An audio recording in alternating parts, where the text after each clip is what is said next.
Ini tanggal 29 Mei itu akan di Nah, ini mempengaruhi semua situasi dan kondisi yang ada di kita ini.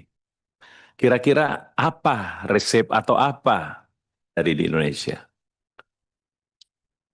Karena ini nanti begitu tanggal 20 Mei dan tanggal 29 Mei puncak dari segala-galanya ini disinilah kita melakukan langkah-langkah khusus untuk mengantisipasi hal ini. Jadi saya kira Pak Gubernur tadi semua sudah diuraikan teman-teman. Saya cuma mohon kira-kira apa langkah yang ya kelas menengah ini akan mulai terkikis ini, Pak. Nah, ini kalau dia terkikis, padahal boleh dikata kelas menengah ini juga punya peranan yang sangat penting. Oleh karena itu, mungkin kebijakan-kebijakan kredit ke depan ini paling tidak harus ada keberanian kita untuk bagaimana meningkatkan peran daripada UMKM ini. Karena kalau ini kita abaikan, saya kira harapan-harapan kita juga nanti akan menyulitkan diri kita sendiri. Saya kira itu pandangan saya, Pak, situasi dan kondisi lapangan, apa yang disampaikan teman-teman ini, saya kira kurang lebih sama semua. Kita yakin bahwa Bank Indonesia mampu mengatasi dengan itu. Oleh karena itu, sebelum terjadi apa-apa, karena pasti peta kesimpulan apa kebijakan yang harus diambil oleh Bank Indonesia menghadapi situasi dan kondisi geopolitik yang sangat dinamis sekali saat ini, Pak. Saya kira demikian, Ketua. Terima kasih. Billahi taufiq wal hidayah. Assalamualaikum warahmatullahi wabarakatuh. Waalaikumsalam warahmatullahi wabarakatuh. Saya persilakan Bapak Haris Turino. Baik, terima kasih pimpinan, yang terhormat pimpinan dan rekan-rekan anggota Komisi 11, yang terhormat Pak Peri Warjo, Gubernur BI, Ibu DGS, beserta seluruh Dewan Gubernur. Sama seperti rekan yang lain, pertama saya memberikan apresiasi pencapaian IKU 109,31% dan semuanya di atas 100% dari 55 indikator. Tetapi PDB-nya ini belum kuat atau masih di bawah kapasitas potensial. Pertumbuhan kredit masih tertekan dan permintaan kredit masih pada target internal. Dan kinerjanya belum menggambarkan kondisi yang nyata.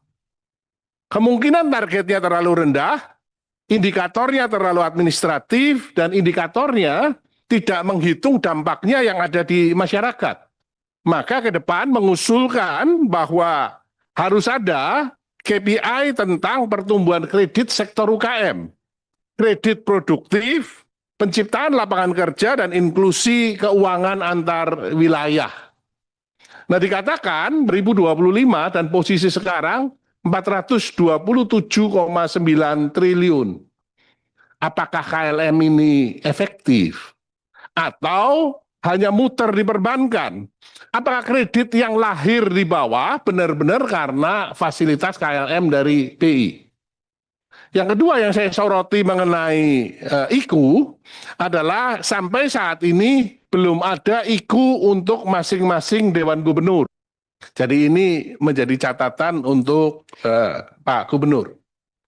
Yang kedua tentang kurs, Pak.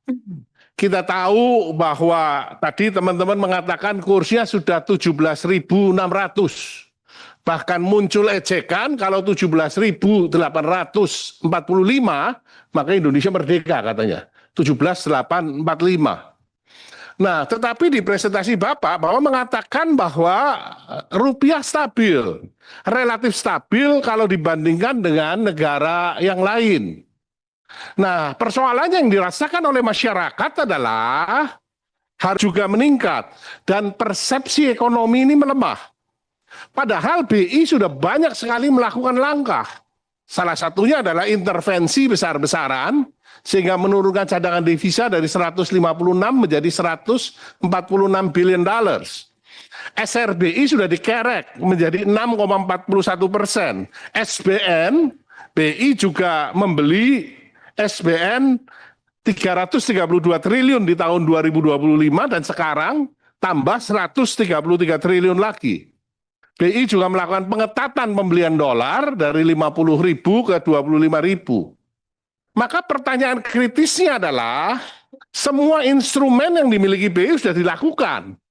Tetapi why? Kenapa rupiah tetap berlanjut mengalami depresiasi? Kemungkinan penyebabnya adalah yang Bapak katakan di presentasi, tekanan global sangat besar. Ini memang diakui tekanan global sangat besar. Tetapi harus diakui juga bahwa ada masalah serius di domestik, Pak. Ini harus jujur diakui. Ada masalah di fiskal, ada masalah di defisit di current account, ada arus modal keluar dalam jumlah besar, dan ada masalah di kepercayaan investor terhadap perekonomian Indonesia. Kita tahu, Pak, bahwa rupiah is as unbiased predictor terhadap kondisi 98. Ya, di 98 proporsi utang luar negeri kita besar sekali. Dan di 98 level of depreciation-nya luar biasa dari 2.500 ke 16.500. Kalau sekarang katakan depresiasinya dari 16.500 ke 17.600 dan proporsi utangnya dominan di utang domestik. Tetapi bagaimanapun juga, Pak, ini adalah tanggung jawab BI untuk menjaga stabilitas mata uang rupiah.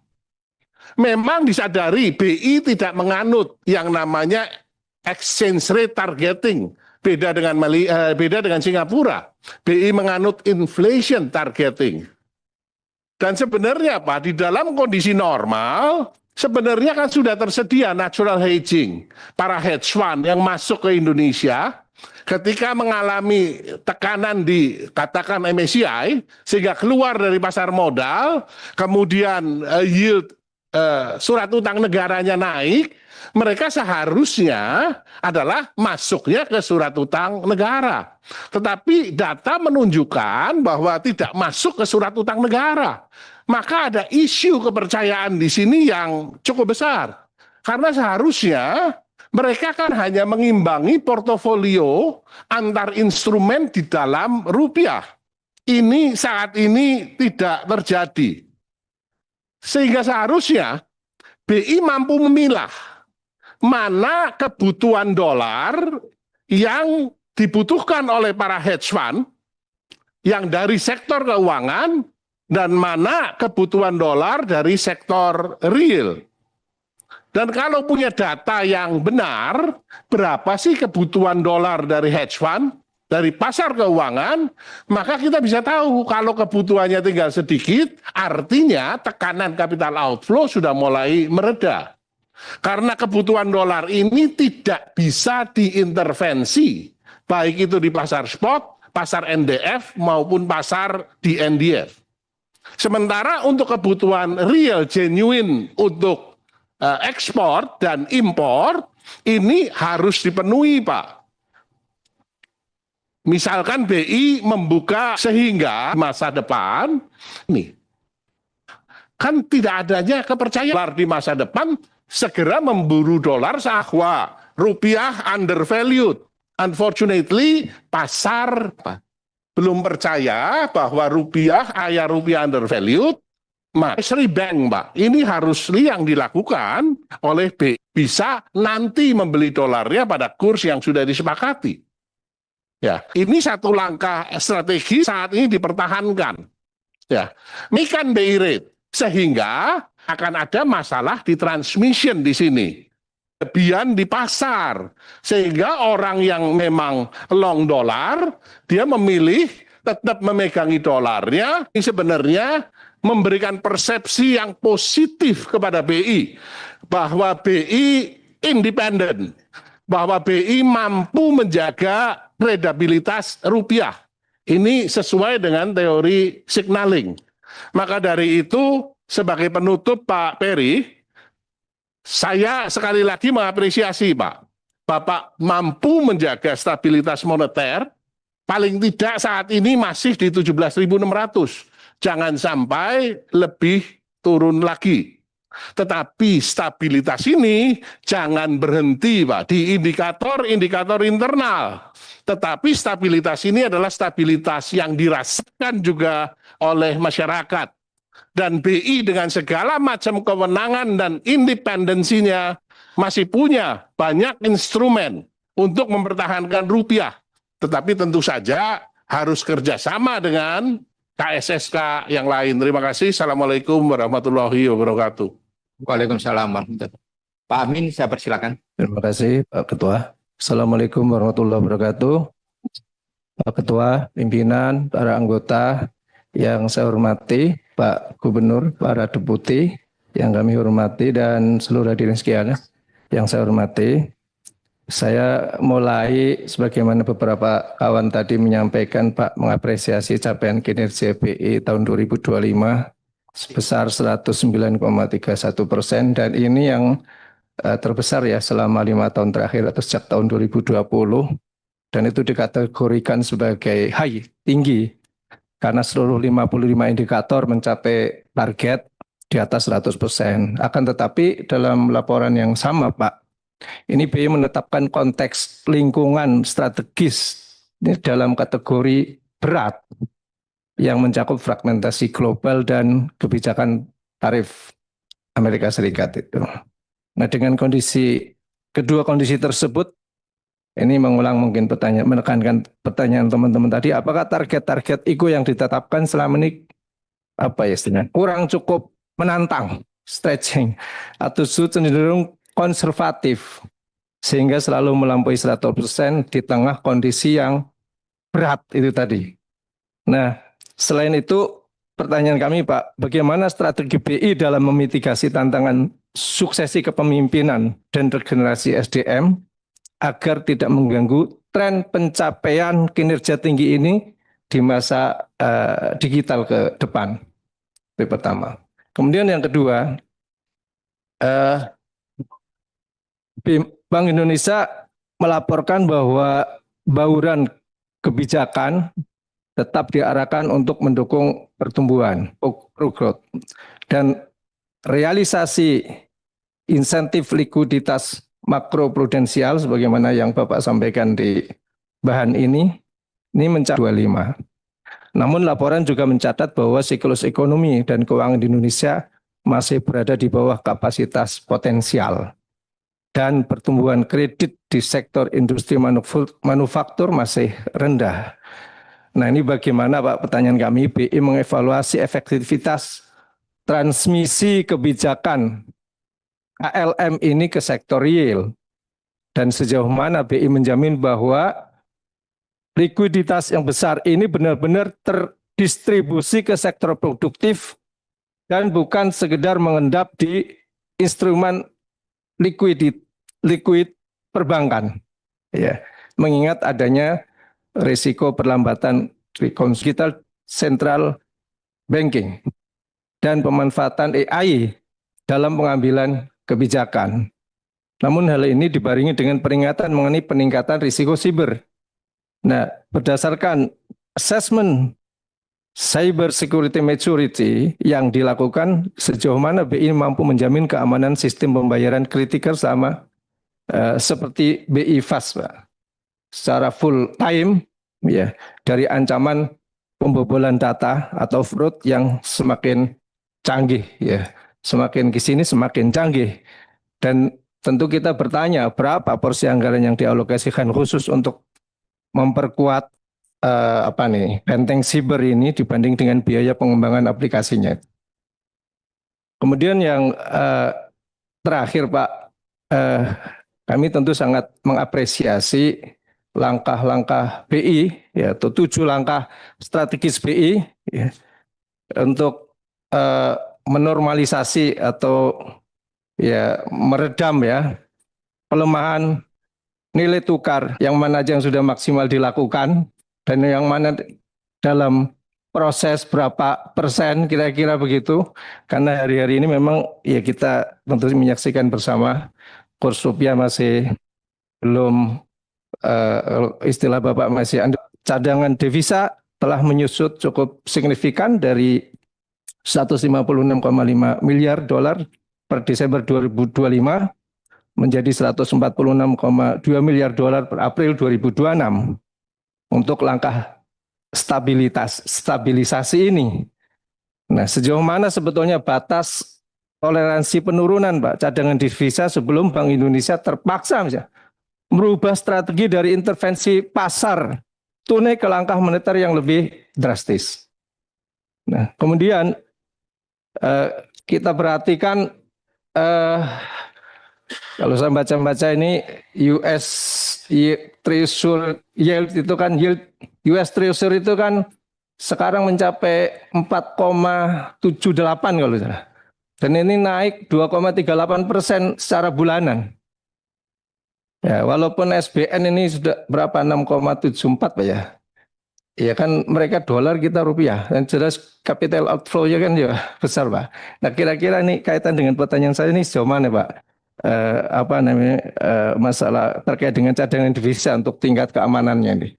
Ya. Kemudian jika intervensi ini dipandang hanya bersifat defensif dan bukan korektif, bagaimana Bank Indonesia memastikan bahwa strategi menahan gelombang ini tidak justru menciptakan risiko ketahanan eksternal jangka panjang apabila tekanan global tetap bertahan lebih lama. Nah, itu kira-kira pimpinan. Terima kasih. Itu yang saya sampaikan. Assalamualaikum warahmatullahi wabarakatuh. Waalaikumsalam. Saya beri kesempatan ke Pak Primus.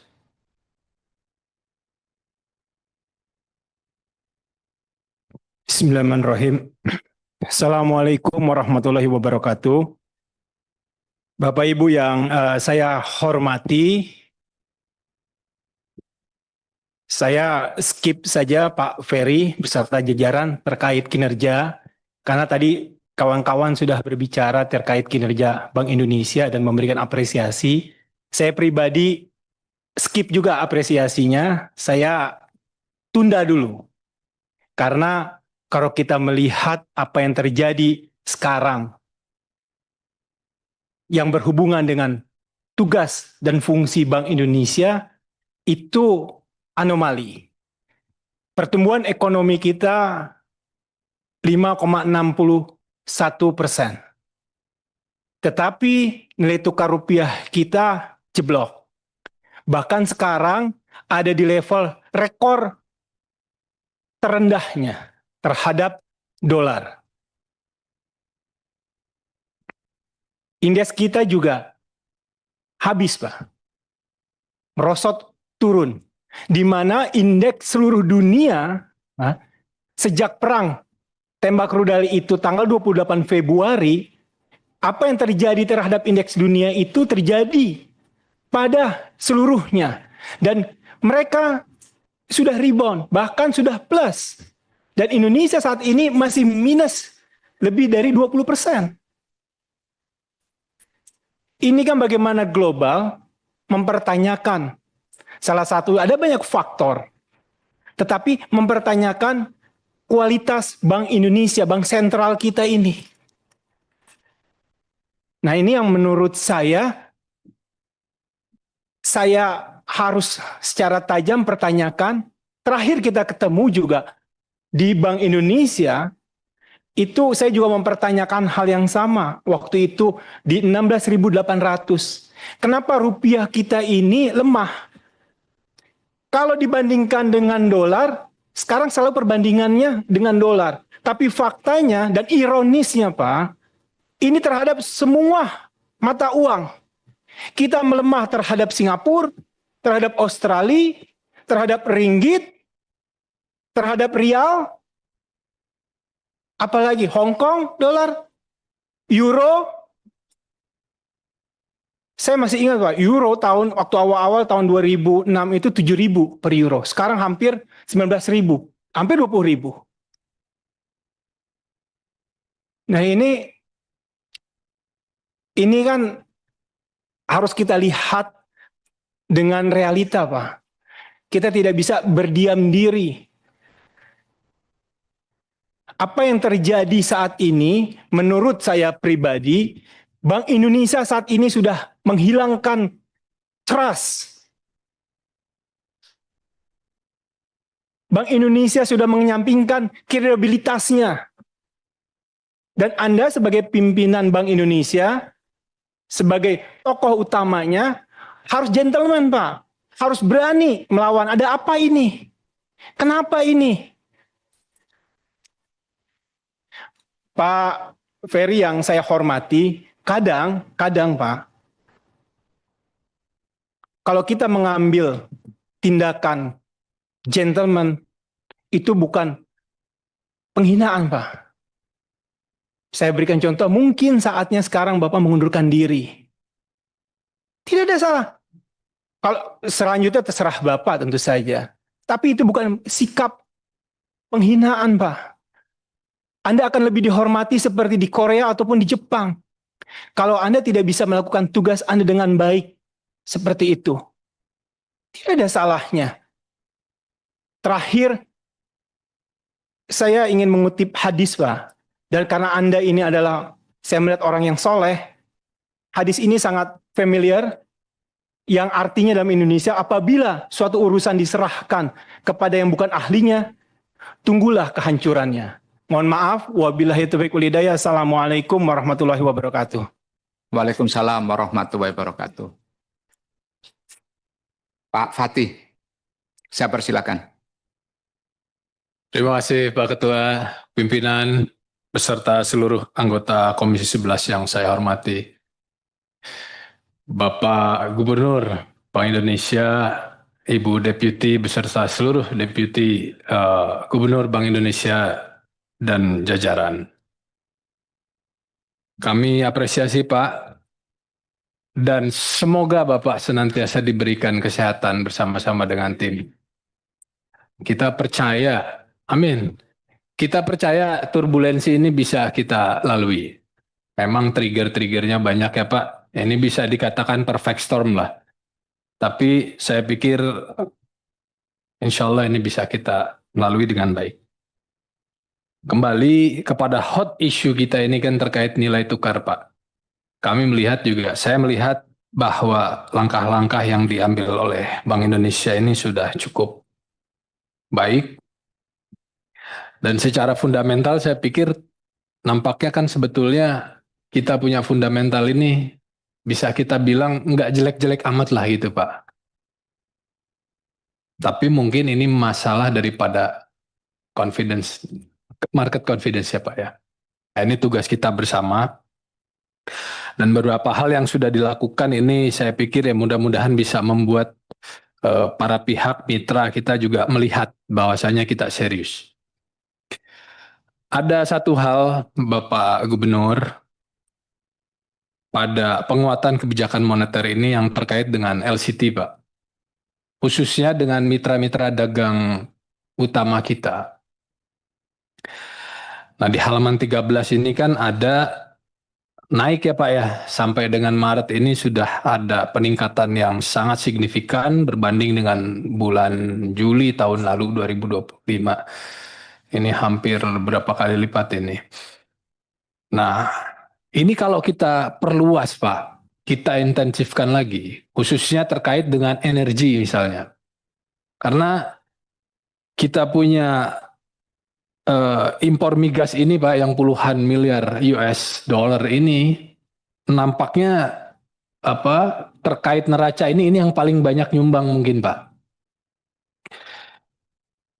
Kalau misalnya belanja energi kita ini dengan mitra-mitra kita ini dilakukan berdasarkan prinsip LCT ini, seperti apa kira-kira dampaknya Pak? Saya lihat juga karena dinamika di Timur Tengah ini, kita ada melakukan belanja, kalau nggak salah ke Rusia ya Pak, minyak Rusia. Nah itu kan pembayarannya mungkin bisa menjadi sebuah alternatif dilakukan dengan LCT ini Pak. Juga komoditas lain, mungkin gandum, kedelai kan gitu. Dan juga alat-alat penunjang produksi Pak.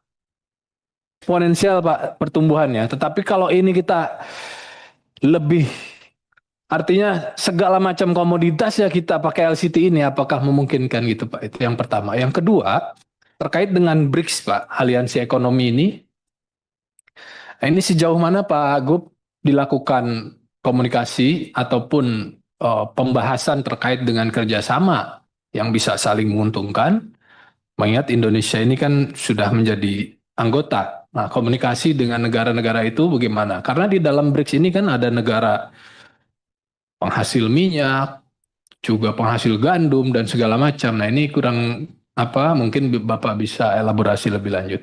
Itu saja Pak Ketua, saya kembalikan, terima kasih. Terima kasih Pak Fatih. Berikutnya Pak Andreas. Saya beri kesempatan. Terima kasih pimpinan dan anggota Komisi 11, Gubernur Bank Indonesia, Deputi Gubernur Bank Indonesia Senior, beserta Deputi Gubernur dan jajarannya.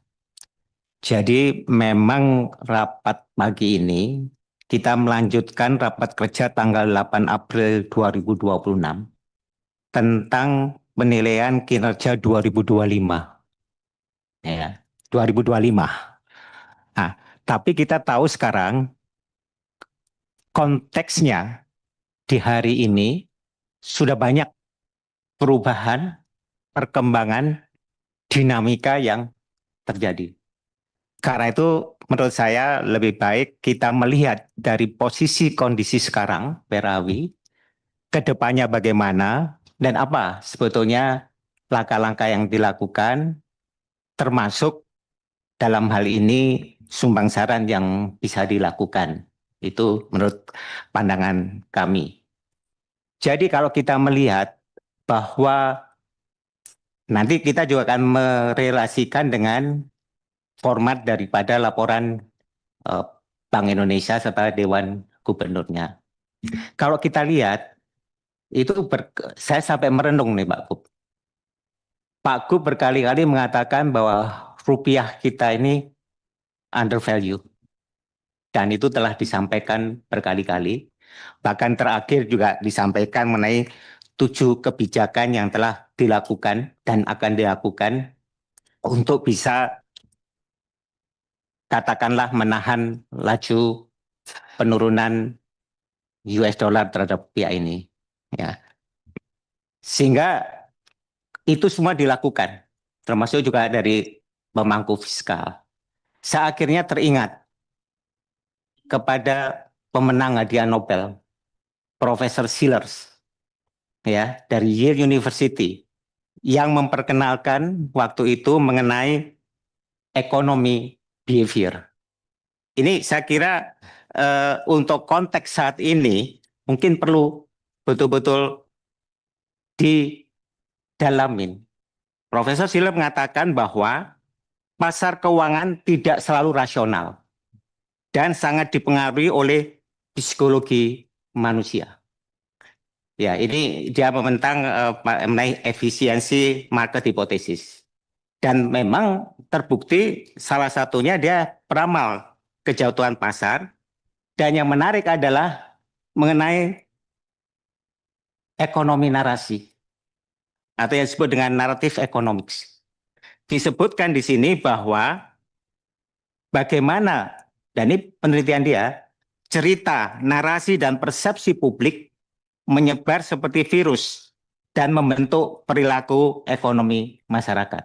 Artinya, narasi ekonomi itu akan membentuk persepsi, dan persepsi ini akan membuat di pasar atau kalangan masyarakat menjadi, katakanlah, ekspektasi.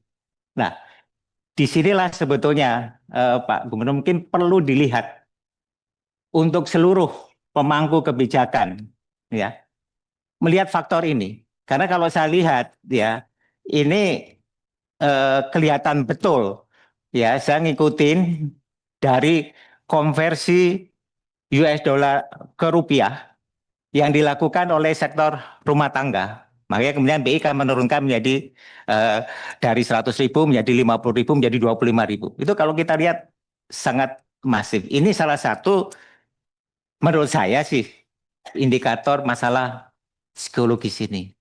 Dan disinilah sebetulnya, ya, yang perlu sebetulnya dari 7 kebijakan dan semuanya belum ada yang mengadres masalah ini, Pak. Even di KKSK.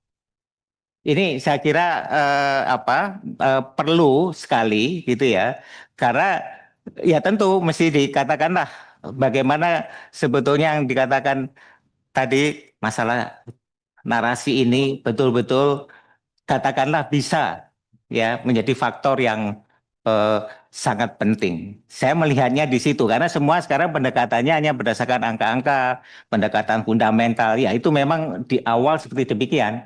Tetapi kalau kita lihat dan ini kalau kita lihat dari berbagai pengalaman banyak negara, ini juga berlaku, Pak Gub. Dan ini adalah profesor dari Yale yang juga menjadi pemenang Nobel. Jadi mungkin perlu kita lihat di sini. Nah, saya kaitkan dengan kinerja. Kalau kita lihat, ya Pak Gub, ini kan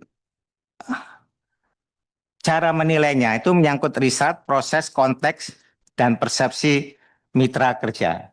Nah, riset itu memang kalau dilihat itu hampir dikatakan, ini juga pada saat pembahasan mengenai IKU ini, kita juga pada saat RKAP-nya BI kan kita juga pertanyakan, ada lebih dari 50-an, 55 kalau tidak salah ya. Tapi sebetulnya mesti dipisahkan. Sebetulnya mana sih IKU yang sangat katakanlah kritikal. Misalnya di dalam kebijakan moneter. Ya, di dalam kebijakan moneter.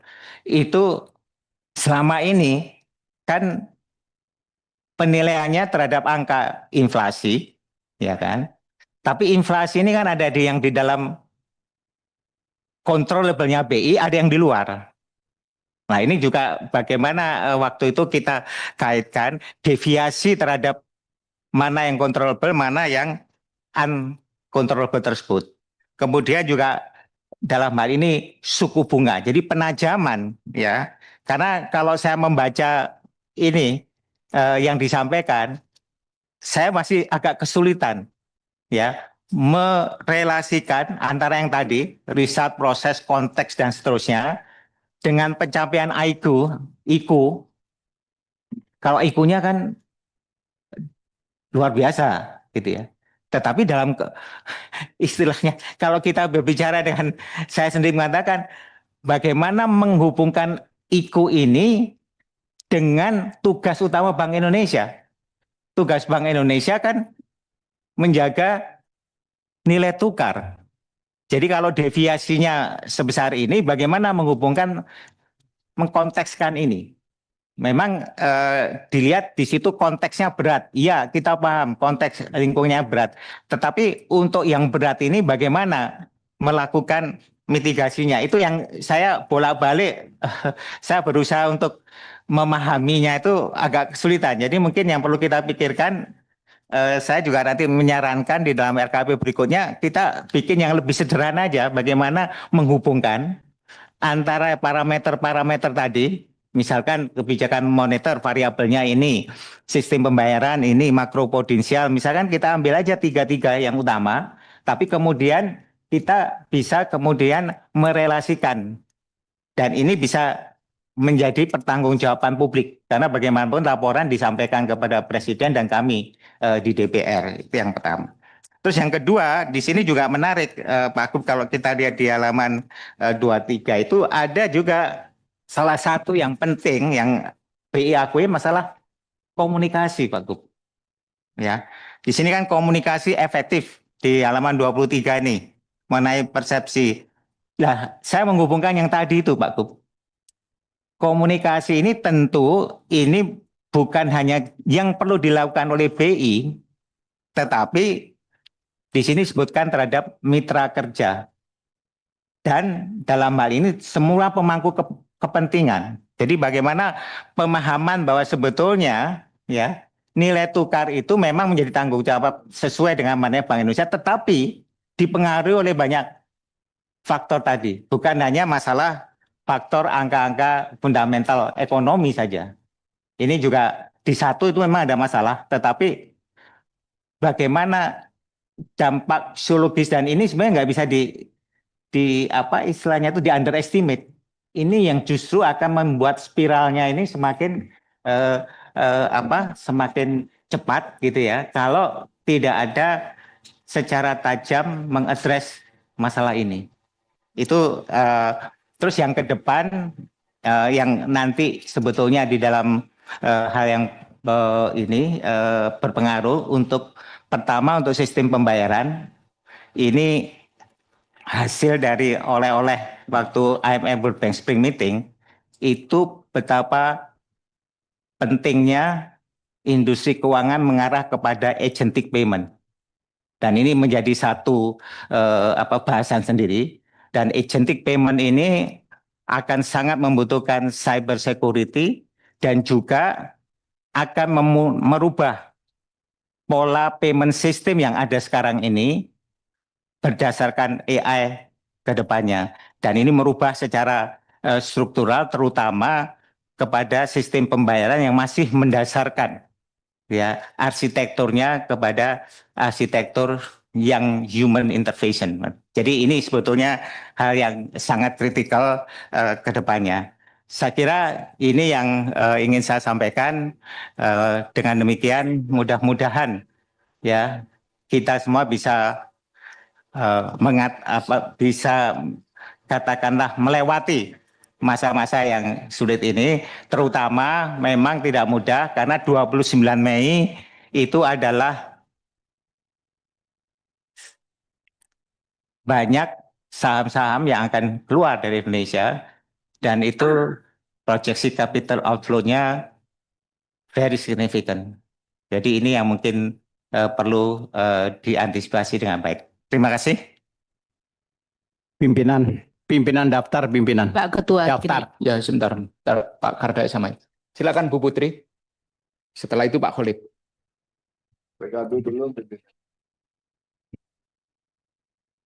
Ya, Assalamualaikum warahmatullahi wabarakatuh. Yang saya hormati pimpinan dan anggota Komisi 11, yang saya hormati Pak Gubernur, Pak Periwarjio, beserta seluruh jajaran Dewan Gubernur, dan juga seluruh rekan-rekan dari BI. Saya rasa tadi sudah banyak yang disampaikan oleh rekan-rekan pimpinan dan anggota Komisi 11, terutama terkait dengan nilai tukar, yang saya rasa juga poinnya sudah tersampaikan dengan baik. Tapi kalau dari saya, tentu satu yang selalu kita ulang-ulang pembahasannya di sini, bagaimana kita bisa mengoptimalisasi devisa hasil ekspor supaya juga bisa membantu stabilisasi supply dari valuta asing yang ada di Indonesia. Karena memang pendalaman pasar keuangan kita akui masih kurang, sehingga teman-teman dari industri menyampaikan salah satu komplainnya sebenarnya adalah dari DHE ini bagaimana mereka ingin memarkirkan dananya di sini ketika produk-produk keuangan yang mereka inginkan itu belum tersedia. Jadi ini sebenarnya perlu koordinasi yang efektif dan juga lebih intens dari KSSK, BI bersama dengan OJK dan juga Menteri Keuangan untuk menyediakan apa yang diharapkan oleh teman-teman di industri supaya DHE ini bisa berhasil, karena ini salah satu solusi untuk problem nilai tukar kita. Yang kedua, tadi ada beberapa juga yang menyampaikan terkait dengan BRICS, kerjasama kita dengan BRICS. Dalam posisi ini kan BI sudah menyampaikan halaman 10, kita memang sudah diversifikasi mata uang lainnya, seperti misalnya intensifikasi dari penggunaan yuan. Tapi yang ingin saya soroti di sini adalah menyikapi berbagai dinamika politik global yang sekarang terjadi. Tentu ada dampak juga dari intensifikasi penggunaan yuan di dalam rencana kerja Bank Indonesia yang akan datang. Jadi saya yakin BI telah mengukur apa yang kita apa yang telah kita setujui kemarin dalam Agreement of Reciprocal Trade dengan Amerika Serikat, dan saya sangat berharap bahwa ini juga nanti diukur ketika kita mau mengintensifikasi penggunaan mata uang yuan, karena tentu dampak dari segala sesuatu hal yang terjadi di luar Indonesia akan berdampak pada apa yang kita harus hadapi di dalam negeri. Jadi mungkin itu dari saya. Terima kasih. Assalamualaikum warahmatullahi wabarakatuh. Waalaikumsalam warahmatullahi wabarakatuh. Saya beri kesempatan kepada Pak Khalid.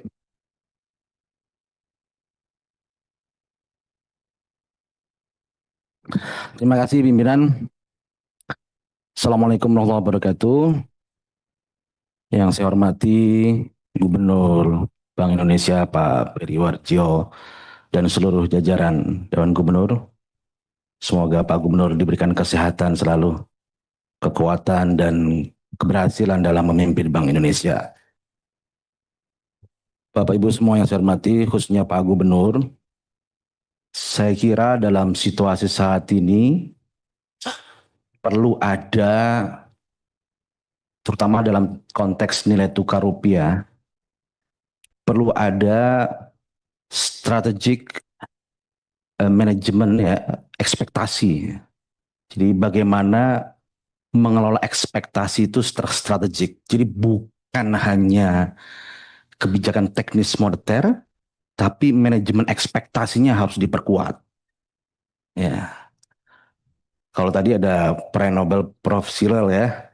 Kalau saya pakainya pre-Nobel yang lain. Namanya Robert Lucas. Ya. Kalau di makro itu terkenal dengan teori yang sangat terkenal namanya rational expectation. Bahwa pelaku pasar, investor, hedge fund, industri, mereka itu membuat pricing yang rasional dengan cara apa? Bukan data kemarin, bukan data hari ini, tapi pricing future risk. Jadi resiko-resiko di masa depan itu di pricing oleh market, ditarik pada hari ini. Jadi data-data historical bisa jadi tidak berlaku. Bahkan data hari ini bisa tidak menjadi pertimbangan. Tapi memanage ekspektasi di masa depan itu tugas besar, tugas mulia otoritas, termasuk otoritas moneter. Sehingga bagaimana memanage ekspektasi nih Pak Gubernur, itu harus dilakukan dengan totalitas. Saya kira ini bukan hanya tugas otoritas moneter, terutama di KSSK ya, Bank Indonesia, OJK, dan Kementerian Keuangan, LPS, total footballnya sebagai the A team gitu. Tim yang solid, yang luar biasa untuk menangani ekspektasi di masa depan. Apa yang dilakukan? Pertama, saya usul. Ini harus betul-betul di bold ya, highlight bahwa kondisi hari ini ya, otoritas harus confidence. Tidak sama dengan kondisi 98. Message-nya harus loud and clear, harus konsisten. Ini sangat penting. Jadi kalau otoritas itu kompak, otoritas moneter, industri jasa keuangan, Kementerian Keuangan, dan tentu diikuti dengan tindakan policy yang konsisten, itu memberikan signal bahwasanya hari ini itu berbeda dengan 98. Kita itu mengalami namanya anchoring bias, bahwa ada trauma persepsi 98. Dan itu harus dimitigasi dan harus ditolak gitu, persepsi 98 itu. Tentu berbeda. Depresiasi sekarang misal dari asumsi makro 16.500, sekarang 17.600, sekitar 6,7% depresiasinya. Kalau dulu 2.500 itu depresiasinya luar biasa. Tentu totally different. Dan maksud saya, ini otoritas harus menyampaikan ini totally different dengan 98. Apalagi dulu private sector, utang luar negerinya luar biasa besar dalam bentuk dolar. Jadi confidence levelnya harus dinaikkan Pak Gubernur. Confidence levelnya harus dinaikkan sehingga market investor trust dengan otoritas untuk membuat policy. Itu yang pertama. Kita itu sebelumnya sudah pernah mengalami fase krisis, sebelumnya seperti 2008 global recession kita selamat gitu ya. 2013 kita pernah mengalami taper tantrum 2013. Kemudian di COVID juga kita mengalami fase yang sangat-sangat berat, tapi kita bisa melewati itu. Jadi optimisme, keyakinan itu confidence levelnya harus dikelola dengan baik Pak, secara institusional. Itu yang pertama. Yang kedua, memang di samping menaikkan confidence level dan policy yang konsisten, maka perlu juga Bapak menyampaikan secara transparan dan accountable dan honesty. Apa yang harus kita perbaiki? Kolektif, bukan individual bank sentral saja, tapi juga the dream team tadi, the A team tadi itu. Apa yang perlu diperbaiki moneter, apa yang perlu diperbaiki di industri jasa keuangan, apa yang perlu diperbaiki di fiscal policy. Sehingga ini melihat perpaduan yang luar biasa. Bahwa moneter melakukan sektor moneternya dengan baik, industri jasa keuangan melakukan dengan baik, dan fiskal melakukan dengan baik. Sehingga market betul-betul melihat, oh ada reform, ada soliditas yang luar biasa nih di KSSK ini. Nah, ini dan Bank Indonesia yang memiliki otoritas dalam memanage nilai tukar dan inflasi, yang memang harus menjadi yang paling depan menjelaskan forward guidance-nya ini harus dikuatkan di sana. Sehingga Pak, ini kita kalau sudah bicara tentang ekonomi ini, currency ini kan ada sesuatu yang trauma persepsi kita itu zaman dulu. Jadi ini tidak bisa kebijakan-kebijakan teknis moneter itu responnya akan berbeda. Responnya akan berbeda. Ya. Karena yang strategiknya sudah di price in. Ya, sudah ini sama market. Teknisnya akan mengikuti. Tapi kalau strategik memanage ekspektasinya itu belum dilakukan dengan maksimal, maka operasi moneter, intervensi market, SRBI dan sebagainya kehilangan ruhnya, kehilangan kredibilitasnya. Jadi ini yang harus diperbaiki di level awal.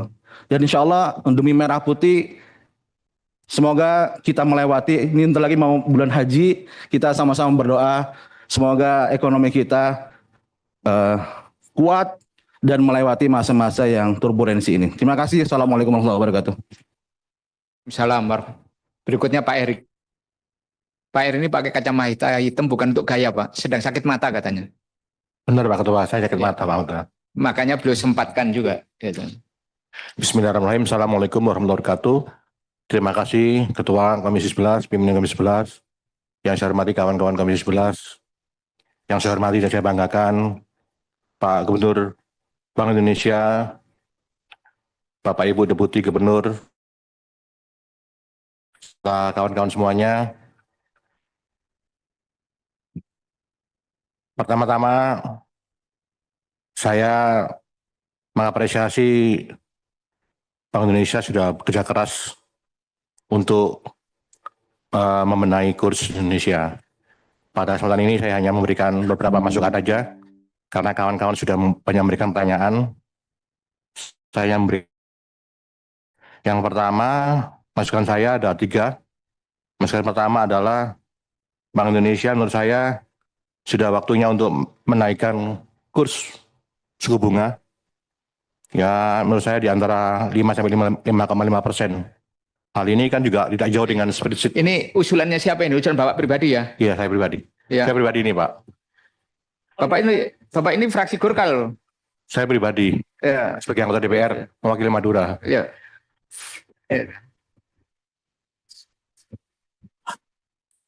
Ini usulan saya pribadi, Pak. Kenapa demikian? Karena BI sudah melakukan kenaikan di SRBI selama 12 bulan sebesar 6,4%. Benar Pak ya? Atau 1 speed. Gitu Pak. Itu pertama. Supaya apa Pak? Masyarakat tidak ragu-ragu dengan kita juga. Itu yang pertama Pak. Mohon Bapak pertimbangkan. Yang kedua juga saya juga berharap ada Bank Indonesia, khususnya Bapak Gubernur, untuk melakukan approach Pak ke lain.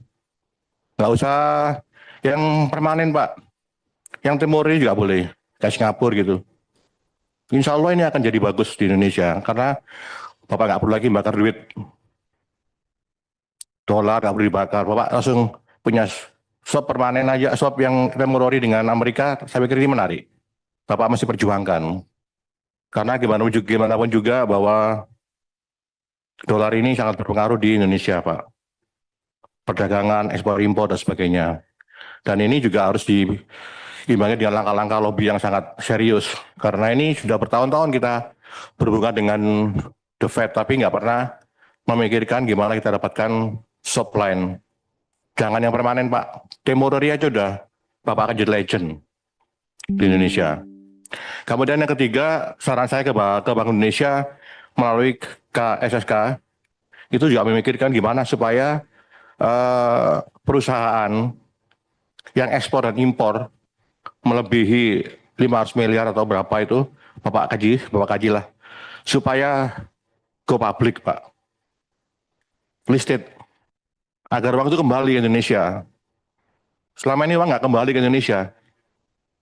Banyakkan uang setelah keluar ke luar negeri sudah parkir di luar negeri, parkir di Hong Kong, parkir Singapura.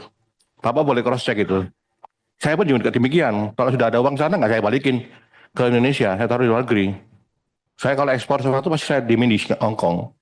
Saya simpan di Hong Kong. Nah ini kan menggerus dolar Bapak ini sebenarnya Pak. Nah ini perlu dipikirkan juga di melalui KSK, Bapak menyarankan ke OJK atau menyarankan ke Menteri Keuangan agar membuat rule. Jadi orang yang punya ekspor impor, terutama yang di atas 500 miliar per tahun untuk TBK dan listed, sehingga kembali uangnya ke Indonesia. Demikian juga perusahaan-perusahaan yang punya aset di atas 500 miliar atau berapa, Bapak kaji sendirilah. Agar listed juga. Sehingga uang-uang kita ini tetap ada di Indonesia, tidak lari ke luar negeri. Nah ini akan mengaruhi keseimbangan daripada US dollar. Itu ya pimpinan dari saya, terima kasih. Assalamualaikum warahmatullahi wabarakatuh. Waalaikumsalam warahmatullahi wabarakatuh. Pak Kardaya, saya persilakan. Assalamualaikum warahmatullahi wabarakatuh.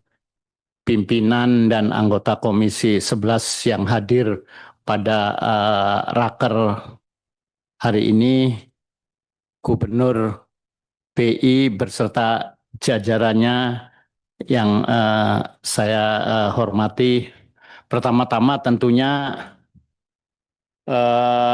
saya menyampaikan juga ikut dengan teman-teman yang lain memberikan apresiasi terhadap pencapaian kinerja BI tahun 2025, yaitu lebih dari 100%, tepatnya 109,3%. Hari ini agenda kita membicarakan laporan kinerja 2025.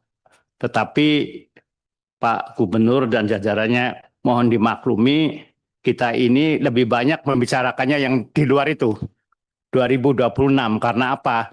Karena yang lagi rame itu 2026 gitu. Jadi mohon dimaklumi saja. Bukan berarti kita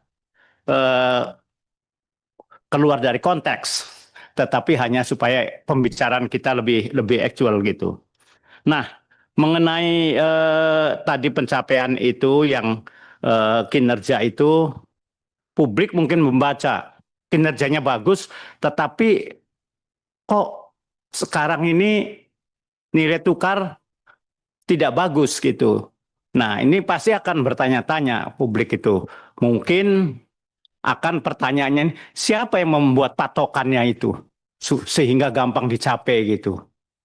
Nah, untuk itu menjadi pembelajaran untuk yang akan datang. Mungkin ini patokannya itu harus mempertimbangkan dari berbagai pihak supaya nanti tidak di-blame itu. Jangan-jangan nanti ada yang memblame itu terlalu gampang gitu patokannya dicapai gitu. Itu yang. Lalu yang berikutnya masuk ke 2026. Memang sekarang itu isu yang paling rame itu adalah mengenai nilai tukar rupiah. Kita sih nggak ada masalah dengan nilai tukar dolar, yang kita urusin nilai tukar rupiah gitu. Nah, dengan apa? Ya khususnya bicara terhadap dolar atau terhadap yang lainnya. Disampaikan oleh Pak Gubernur bahwa nilai rupiah itu under value. Sekarang harus disebutkan, mohon disebutkan berapa value yang fair-nya itu. Artinya yang tidak under itu berapa gitu. Nah, supaya publik juga jelas gitu. Under value, tapi kalau publik nggak tahu berapa yang fair-nya kan repot juga gitu. Yang terakhir bahwa akhir-akhir ini kan nilai rupiah turun terus. Saya yakin dan percaya pasti BI sudah melakukan beberapa langkah untuk mengerem ini. Lalu pertanyaannya ke depan apa yang akan dilakukan? Kalau yang akan dilakukan sama dengan yang lalu-lalu, publik nanti wah ini nggak bisa dipegang lagi nih, yang lalu aja sudah dilakukan, nggak, remnya blong. Kalau pakai rem yang sama ya blong lagi. Jadi mohon dijelaskan apa yang sudah dilakukan dan apa yang akan dilakukan yang kira-kira bisa mengerem atau paling tidak mengembalikan nilai rupiah itu tidak under value lah. Paling tidak syukur-syukur nilainya akan lebih bagus dari nilai yang sebenarnya gitu. Saya kira itu saja. Wallahul muwaffiq ila aqwamit thoriq. Wassalamualaikum warahmatullahi wabarakatuh. Waalaikumsalam warahmatullahi wabarakatuh. Pak Didik, saya persilakan. Terima kasih Pak Ketua Itu Bu Ana. dan Bapak Ibu di Komisi 11 yang saya hormati, saya sedikit. Yang saya hormati Pak Peri beserta Ibu Bapak di jajaran Bank Indonesia. Saya ada 4 hal Pak. Saya singkat saja. Yang pertama, karena kita ini materinya adalah pembahasan kinerja 2025. Saya hanya ingin mempertegas aja di halaman 6 ini, di sini kan ada proyeksi Bapak di 2026. Nah, proyeksi Bapak di 2026 ini apakah valid? Apakah masih bisa berlaku atau apakah akan ada perubahan? Karena ini kan kita dalam situasi yang geopolitik, kemudian geoekonomi global yang terjadi saat ini. Nah, nanti apabila memang ini masih bisa dipergunakan atau ada perubahan, itu bisa segera diberikan konfirmasi atau revisi selanjutnya.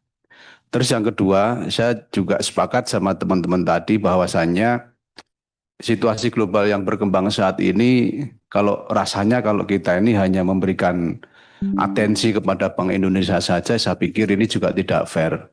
Karena ini adalah tugas kita bersama. Karena di sana ada KSSK yang bertanggung jawab terhadap moneter dan fiskal, dan tentunya kami sebagai legislasi kita memberikan dukungan politik dan kita harus memberikan optimasi kepada opportunity, kemudian optimisme kelembagaan sehingga langkah-langkah yang dihasilkan itu penuh dengan konfidensial. Saya setuju dengan Pak Oleg tadi, kita harus punya confidence yang tinggi sehingga trust publik kepada kita ini ada.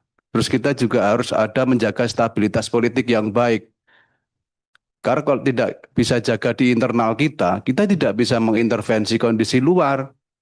Ada perang antara Amerika kemudian dengan Israel dan Iran, kemudian ada tarif resiprokal Amerika, ada proteksionisme Amerika, perang dagang China dengan Amerika. Kita tidak bisa mengendalikan itu. Yang kita bisa adalah bagaimana kita menjaga situasi dalam negeri dan situasi publik di domestik ini menjadi baik.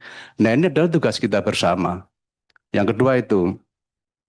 Terus yang ketiga, menyambung dengan situasi global tadi, saya kok lebih cenderung kepada bagaimana Bank Indonesia dan kawan-kawan di KSSK itu memberikan stimulus-stimulus yang berdampak kepada kemandirian bangsa, sehingga kita tidak bergantung kepada kondisi luar atau sesuatu yang terjadi di luar, tetapi kita ada inisiasi bahwa di domestik dan di internal di dalam negeri kita ini juga mulai ada roadmap semakin kuat untuk kemandirian bangsa terkait swasembada energi, swasembada pangan, kemudian hilirisasi. Nah, coba nanti kita bisa petakan per sektoral mana yang ketergantungan terhadap asing itu sedikit-sedikit bisa dikurangi.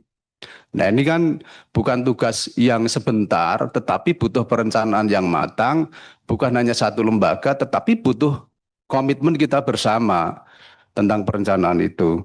Kemudian yang keempat, yang terakhir tentunya rapat kita hari ini tentu sangat ditunggu oleh masyarakat dan ditunggu oleh publik, kemudian pasar. Nah, tentunya kami berharap diberikan intake bahwa kira-kira proyeksinya ini setangguh apa Pak kondisi kita, kemudian di 2 bulan, 3 bulan ke depan ini analisanya itu berdampak kepada pasar dan berdampak kepada masyarakat yang memberikan sentimen positif itu seperti apa.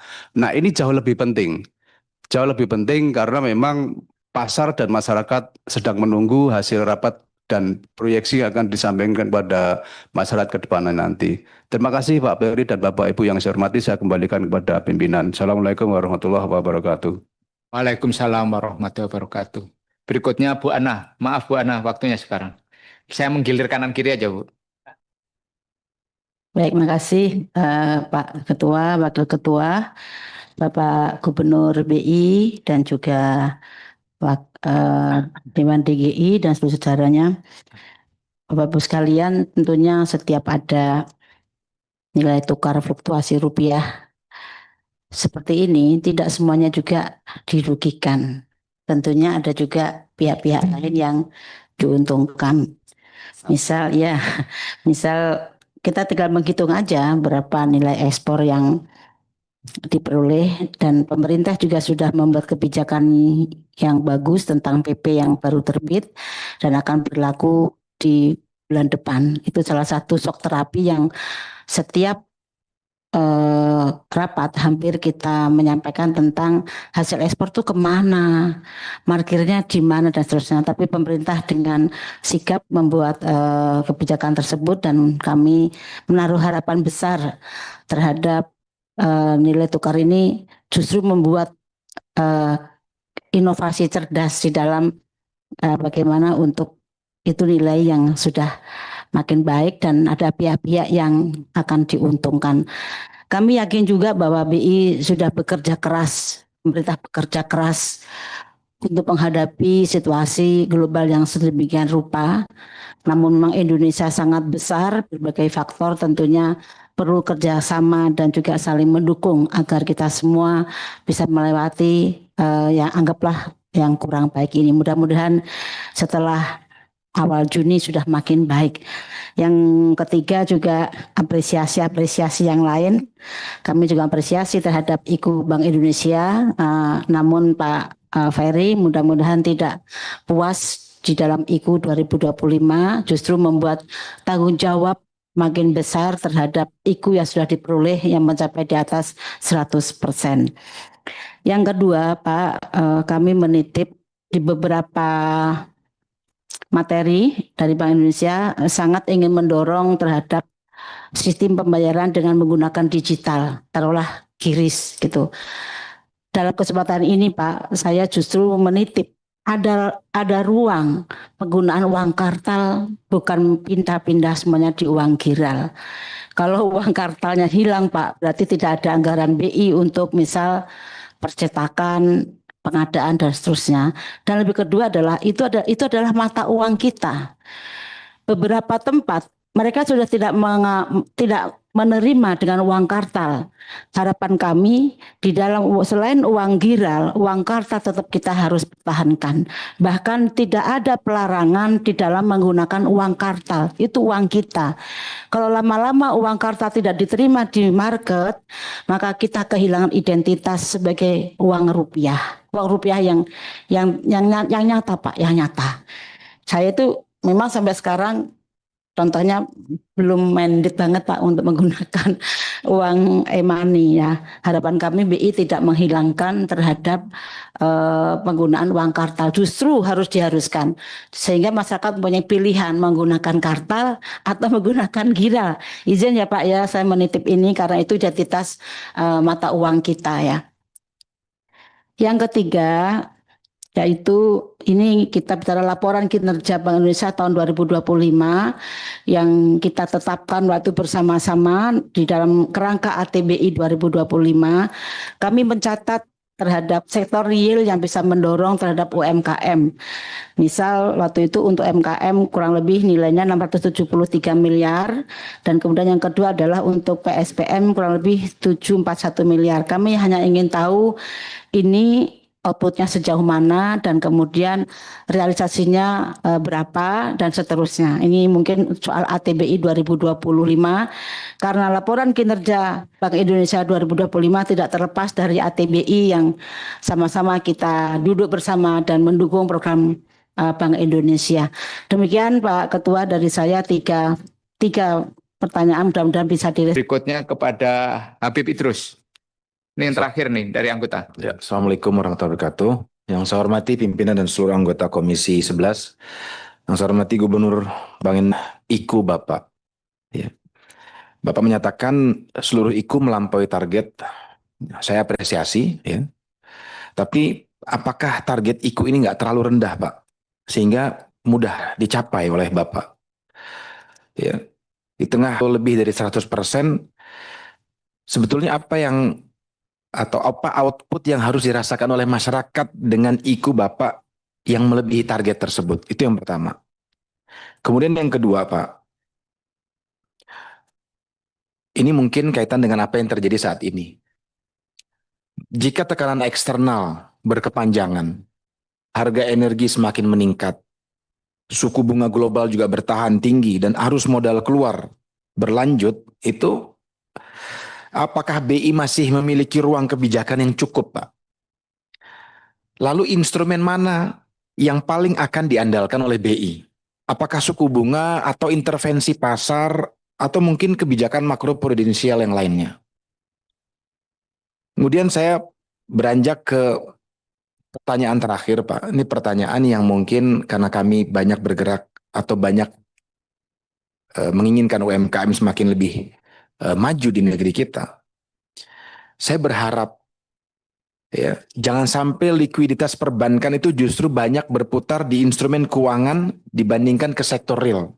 SRBI sekarang sudah 6,41%. Ya, bagaimana kemudian BI ini memastikan instrumen moneter yang diterbitkan, termasuk SRBI ini tidak menimbulkan crowding out terhadap pembiayaan UMKM dan KUR, Pak? Ini mungkin 3 pertanyaan yang saya pikir mencerminkan apa yang mungkin terjadi saat ini. Terima kasih pimpinan. Assalamualaikum warahmatullahi wabarakatuh. Waalaikumsalam warahmatullahi wabarakatuh. Berikutnya saya serahkan kepada Pak Kamru. Ini terakhir ini Pak Kamru ya. Terima kasih Ketua, Pimpinan, dan anggota Komisi 11 yang kami hormati, Bapak Gubernur, Ibu DGS, dan seluruh Deputi Gubernur Bank Indonesia. Pertama-tama memang kita sedang menghadapi cukup banyak fenomenal. Ini saya langsung ke masalah nilai tukar rupiah. Kita mengkategorikan ada sejumlah negara di banyak kawasan yang pertumbuhan ekonominya cukup baik di kuartal pertama, tetapi nilai tukarnya depresiasinya cukup besar. Seperti Vietnam. Pertumbuhan ekonominya di kuartal pertama di atas 7%, tapi depresiasinya itu juga tinggi, bahkan nilai tukar doang itu sudah di atas 26.000. Argentina misalnya, peso juga begitu. Jadi ini adalah satu fenomena yang patut kita cermati. Betapapun demikian, kami melihat bahwa langkah kebijakan otoritas moneter dalam melakukan intervensi atau operasi moneter selama ini, itu memang mengalami tantangan yang cukup berat. Tetapi kalau kita mau jujur, kita mau melihat secara berdasarkan data yang ada, bahwa negara-negara yang mampu melakukan swasembada pangan dan energi seperti Argentina, Iran, dan kita Indonesia sedang menuju ke sana, memang mengalami tekanan nilai tukar mata uangnya yang cukup besar. Dari 2016, Indonesia, Mei 2016, kita berada di 13.300. Mei 2026, 17.500 atau 17.600. Artinya pelemahan kita itu di minus 24,4% dalam 10 tahun. Rata-rata 2-3% per tahun. Nah ini terjadi karena memang net outflow of national wealth kita itu mengalir uang hasil usaha Indonesia ke luar negeri. Karena itu pemerintah pada tahun 2026 telah menetapkan PP nomor 8 tentang devisa hasil ekspor, DHE, dan itu akan berlaku 1 Juni 2026. Dan ini adalah kebijakan yang berpuluh-puluh tahun baru kita bisa laksanakan dan kita akan kawal di 1 Juni. Karena itu kita perlu penjelasan dari Bank Sentral sejauh mana kesiapan mengawal implementasi PP nomor 8 terhadap DHE yang akan berlaku 1 Juni 2026. Kemudian otoritas fiskal dalam hal ini kita memang setuju untuk terus mendorong memperkuat neraca perdagangan. Karena ini adalah kekuatan utama. Karena itu ekspor kita, kalau kita melihat ekspor yang Indonesia yang semakin kompetitif dalam 18 bulan terakhir ini, coba bayangkan bagaimana Presiden menandatangani perjanjian dengan Uni Eropa, UI CEVA, yang melibatkan Peru Amerika supaya produk ekspor kita itu bisa dijangkau masuk ke negara-negara tersebut. Ini adalah bagian instrumen kebijakan jangka menengah dan jangka panjang yang sudah diakselerasi diwujudkan oleh pemerintah. Kemudian kita juga melihat bagaimana kita terus mendorong supaya swasembada beras, jagung, dan gula. Gula yang selama ini kita ekspor, kemudian cabai, dan lain-lain itu bisa terus diwujudkan. Kemudian ada upaya swasembada BBM solar yang belanja Pertamina kita tahu cukup besar. Setiap hari, bukan setiap minggu lagi, setiap hari terhadap mewujudkan kebutuhan dalam negeri kita terhadap lifting minyak kita yang masih defisitnya cukup besar. Dan ini dengan adanya program B50 serta PLTS 100 GW, ini adalah langkah yang jangka menengah dan jangka panjang yang harus kita kawal bersama. Kemudian berikutnya, kita juga harus mendorong memperkuat neraca pembayaran. Ini yang tidak kalah penting. Neraca pembayaran ini adalah produk keuangan Indonesia seperti SBN, SRBI, bunga deposito, kualitas saham di Bursa Efek harus lebih kompetitif. Karena itu kita dorong supaya transformasinya betul-betul dilakukan, khususnya di capital market. Nah, kemudian yang terakhir, pimpinan yang kami ingin sampaikan adalah kita optimis bahwa setelah 1 Juni 2026, di mana pemberlakuan PP nomor 8 terhadap DHE, maka keseimbangan neraca kita akan jauh lebih baik dan saya yakin stabilitasnya akan kembali terjaga. Karena itu kami mendorong untuk terus Bank Indonesia mengambil langkah-langkah preventif terhadap situasi yang terus berkembang, termasuk untuk melakukan mitigasi resiko kemungkinan terjadinya dinamika baru di pasar keuangan global. Demikian pimpinan, terima kasih. Terima kasih Pak Kamru Samad. Dari meja anggota sudah cukup ya. Dari sisi anggota, saya beri kesempatan kepada pimpinan Pak Hanif Dakiri. Assalamualaikum warahmatullahi wabarakatuh. Selamat pagi, salam sejahtera untuk kita semua. Pak Gubernur yang saya hormati, Bu DGS, para Dewan Gubernur, beserta seluruh jajaran yang saya hormati, pimpinan dan anggota Komisi 11.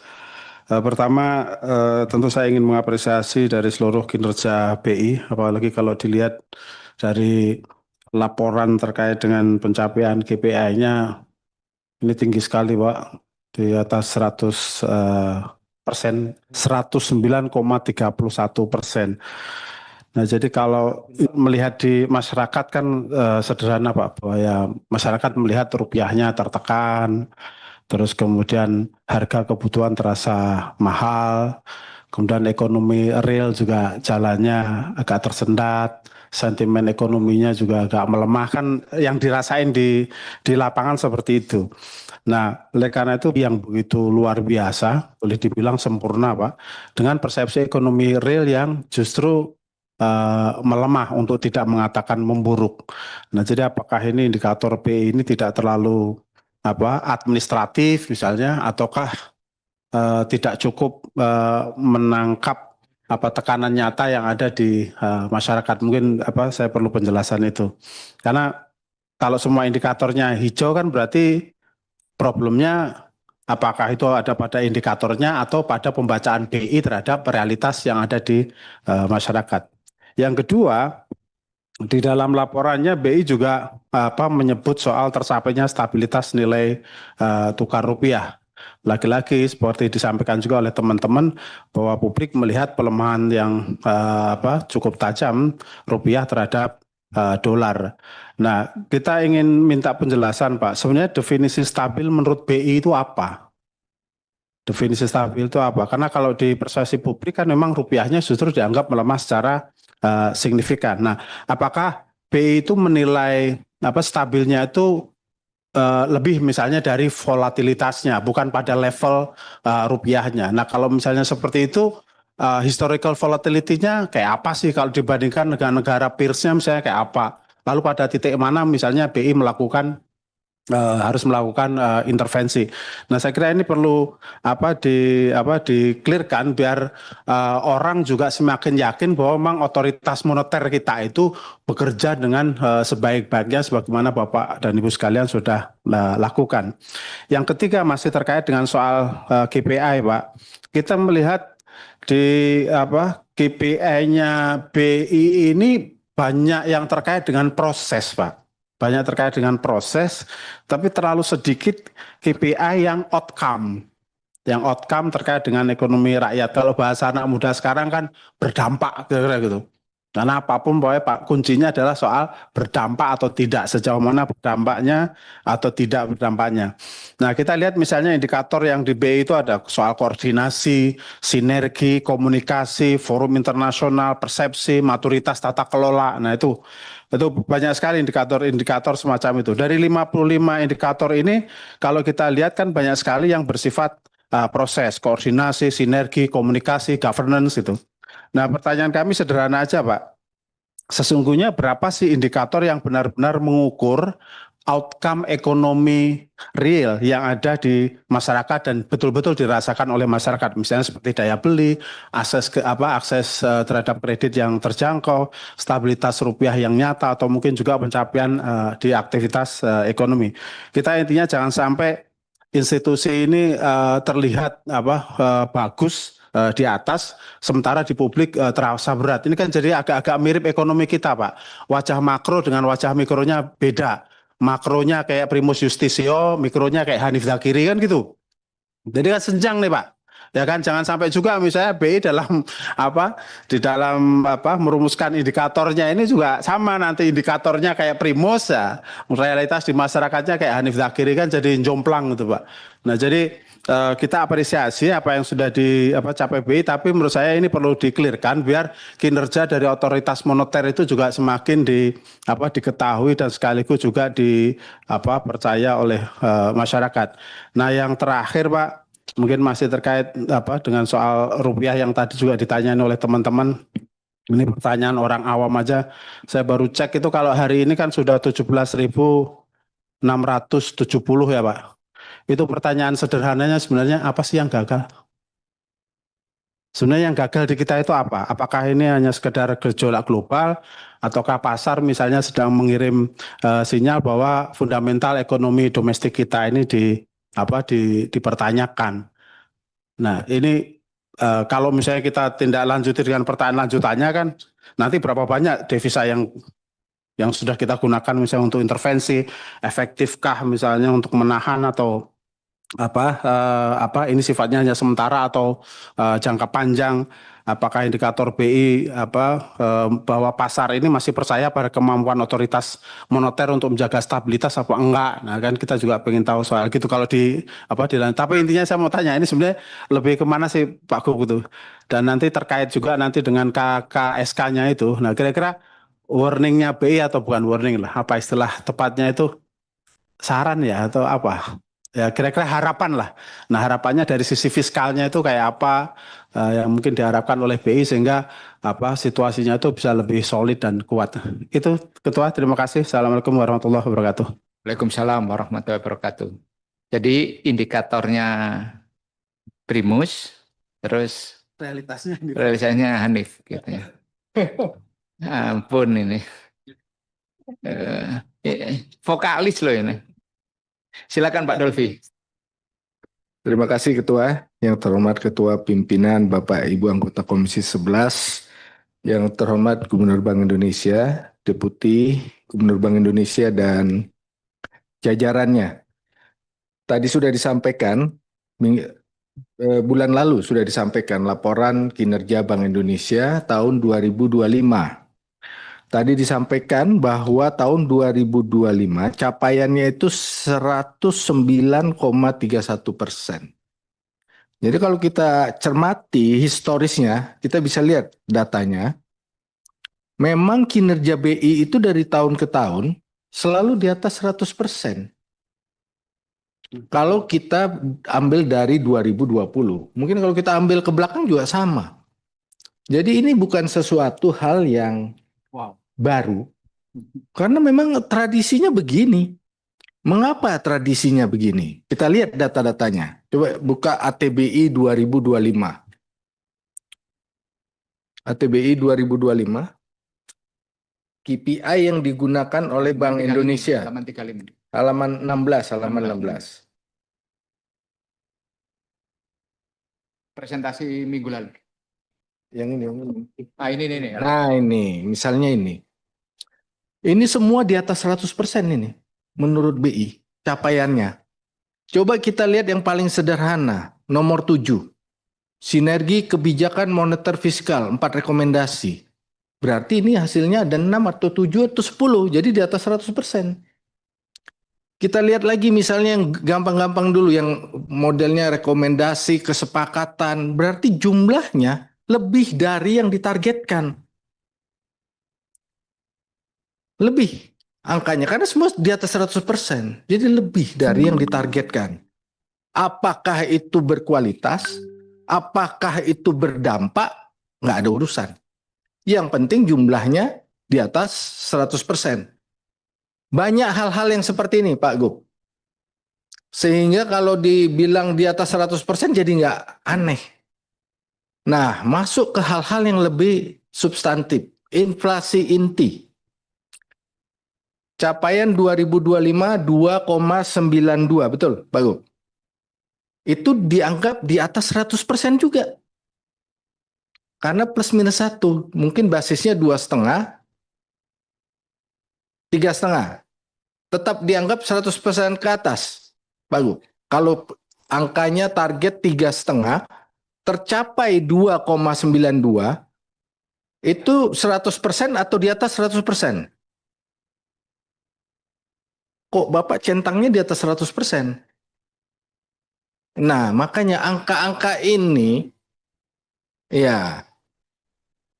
Nah, makanya Pak, angka tertentu kita nggak tahu. Bapak centangnya di atas 100%. Nomor 3, suku bunga pasar uang angka tertentu. Kita nggak tahu angkanya, Bapak centang di atas 100%. Jadi semua indikator ini dicentang di atas 100%. Yang kita nggak tahu Pak, sebenarnya apa ini urusannya di atas 100% ini. Belum lagi kalau kita dalami seperti yang disampaikan oleh Bapak Ibu anggota tadi, dampaknya semakin nggak kita lihat. Nyatanya 2025 nilai tukar yang melemah. Terkait dengan IKU ini Pak, ini kita pernah bahas pada 5 Mei 2025. Ada di lapsingnya, saya cari ada ini. Bahwa BI diminta untuk mempertajam Pak. Itu udah 1 tahun yang lalu. Ternyata ya begini lagi gitu Pak. Jadi mohon menjadi atensi juga Pak untuk ke depan ini dipertajam dalam artian ya bisa kita rasakan Pak hasilnya. Itu satu. Yang kedua yang banyak dipermasalahkan tadi ada soal nilai tukar. Tadi banyak yang menyebutkan mengquotes kata-kata Pak Gubernur bahwa rupiah undervalue. Nilai rupiah pada nilai fundamental ekonominya itu berapa sebenarnya Pak? 2025. Bisa secara singkat nggak Pak? Supaya kita ada ilustrasi angka ini Pak. Untuk 2025 kan sudah lewat Pak, nggak perlu dirahasiakan. Itu berapa Pak 2025? Angkanya sebetulnya adalah kisaran pada saat APBN. Berapa itu Pak? APBN saya ngecek lagi 2025 kan ada. Coba ditayang. Rata kisaran ini Pak. Kisaran kan ada kisarannya itu. 2025. Kan ada mohon maaf Pak Delvi kalau boleh saya jelaskan. kita nggak pernah. Nanti saya jelaskan secara lengkap ya. Iya. Tapi untuk jawaban cepatnya, Cepat aja Pak. cepat saja. Iya. Nanti saya jelaskan secara Lengkap. detail. Saya nunggu selesai semuanya. Saya akan menjelaskan semuanya. Ya, supaya kita ada Saya ilustrasi menjelaskan. angka Pak. Supaya penjelasannya tidak sepotong. Ya, makanya saya tanya Bapak sekarang. Tapi indikator yang kami gunakan secara internal, kita setiap tahun kan ada koordinasi fiskal moneter, di mana salah satu outputnya adalah rata nilai tukar yang digunakan oleh APBN. APBN. Itu rata 1 tahun, Bapak. Rata 1 tahun itu kan ada kisarannya, kurang lebih sekitar 300 di bawah, 300 ke atas. Ya, Bu, itu ya, 300 ya. Plus minus 300. Ya, jadi kan APBN kan kita bahas juga di sini kan, Bapak. Asumsi makro itu kan dibahas. Rata 1 tahun itu kan disepakati. Nah, kisarannya adalah 300 ke bawah, 300 ke atas untuk rata 1 tahun, bukan titik ke titik. Ya, itu nanti saya jelaskan secara jelas. Saya lagi nunggu semua pertanyaan supaya saya ada kesempatan menjelaskan secara lengkap. Untuk 2025 nggak bisa disebutkan langsung Pak. Ini tim Bapak banyak, masa satu orang pun tidak ada yang mencermati angka itu berapa? Sebagaimana Pak Dovi, sebagaimana pembahasan dalam asumsi makro APBN kan sudah disepakati rata nilai tukar rupiah APBN adalah 16.500. 2226 Bapak. 2025 Pak. 2025 tolong dicek. Karena ini kita bicara kinerja 2025, 2026 nanti kesempatannya. Ya. Tolong dicek. Boleh sama ya. Coba tadi grafis yang penyusunan ATBI. Ini Pak Gop. Nah, yang warna biru itu adalah asumsi penyusunan ATBI. Penyusunan. Apakah ini bisa dikatakan nilai fundamental ekonomi rupiah? Rata. Nah, kalau kita lihat Pak, riwayatnya dari 2014 sampai 2025, karena kita bicara kinerja 2025, memang kita nggak pernah berada pada situasi fundamental ekonomi rupiah yang pas. Nah, saya tidak tahu apakah memang BI sengaja menciptakan under value atau over value atau tidak. Karena kalau kita lihat datanya nggak pernah Pak. Kecuali, nah ini kecualinya ada 2019, 2022. Pada saat kita kalau 2022 COVID. Ekonomi tidak bergerak, baru BI bisa manageable rupiah pada nilai fundamental ekonominya. Ketika ekonomi tidak bergerak. Saat ekonomi bergerak, sebelum COVID dan sesudah COVID, nggak bisa. BI mengendalikan rupiah pada nilai fundamental ekonominya. Mungkin bisa, saya nggak tahu. Atau disengaja menjadi under value atau over value, saya nggak tahu. Karena ada pihak-pihak yang diuntungkan dan dirugikan pada saat under maupun over value. Nah ini yang kita perlu ini Pak. Apakah kebijakan BI itu dalam memanage nilai tukar ini pada referensi nilai fundamental ekonominya? Kalau referensinya pada nilai fundamental ekonominya, ketika dia berada pada under value, kami ingin tahu berapa biaya yang diperlukan. Misalnya 2025 nih Pak, karena udah lewat kan harusnya bisa dijelaskan. Untuk mendekatkan atau menyamakan 16 menjadi 15 itu, BI itu perlu biaya berapa Pak? Apakah anggarannya nggak ada di anggaran kebijakan yang kita ketok pada 2025? Sehingga BI membiarkan angka itu tidak nempel pada fundamental ekonominya. Nah itu yang kita ingin tahu Pak. Effort apa yang sudah dilakukan untuk mendekatkan dari under value menjadi fundamental ekonomi? Atau ada regulasi yang diperlukan untuk itu? Atau jangan-jangan memang kebijakannya bukan mendekatkan pada nilai fundamental ekonomi. Nah itu lain lagi ceritanya.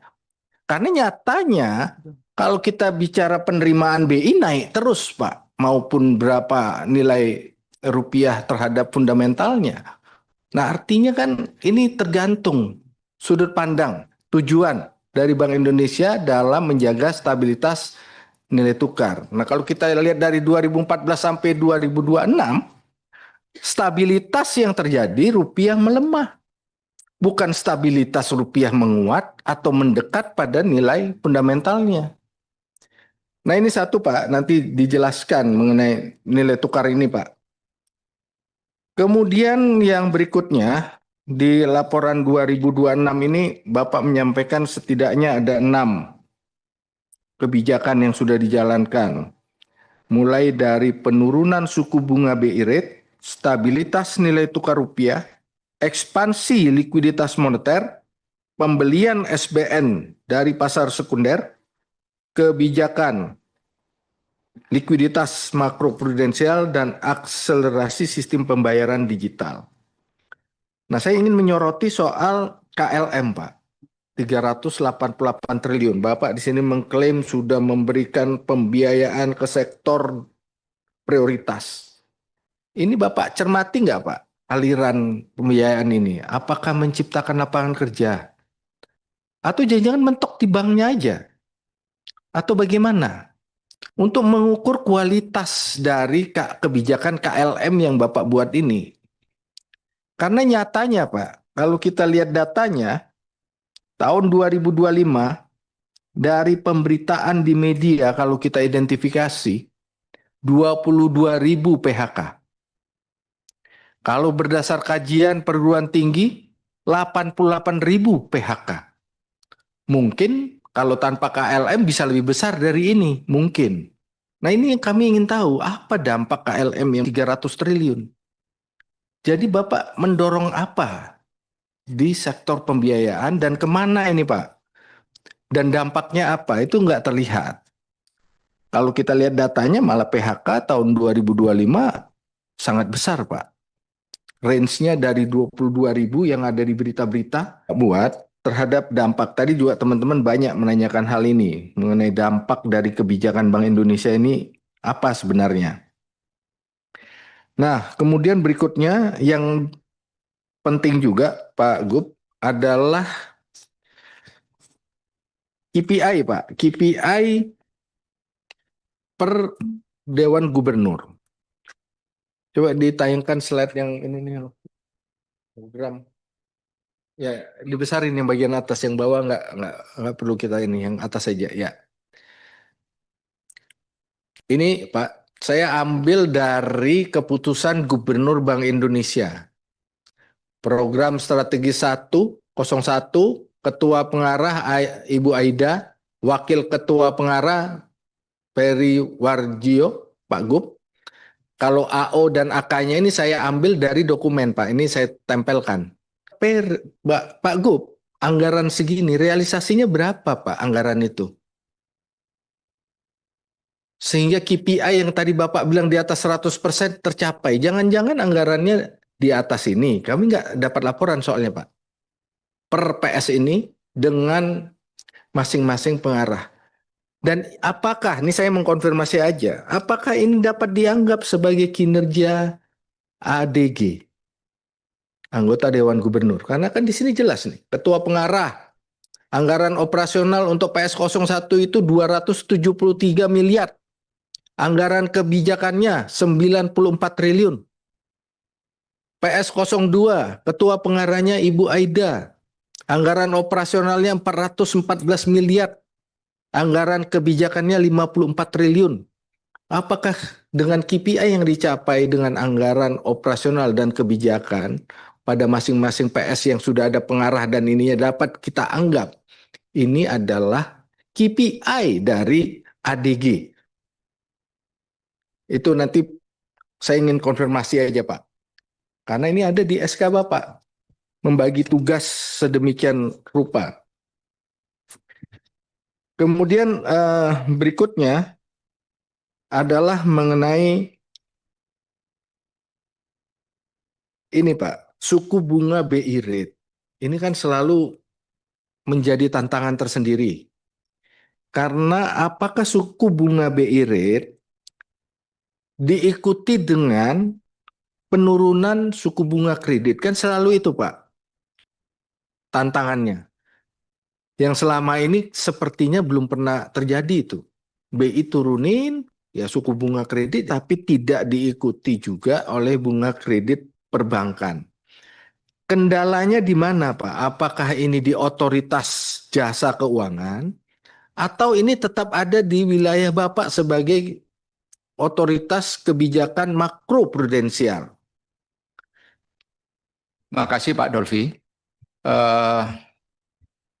Kalau saya ada beberapa hal yang perlu saya konfirmasi, Pak. Saya bukan bertanya, tapi kita membuka sebuah ruang diskusi.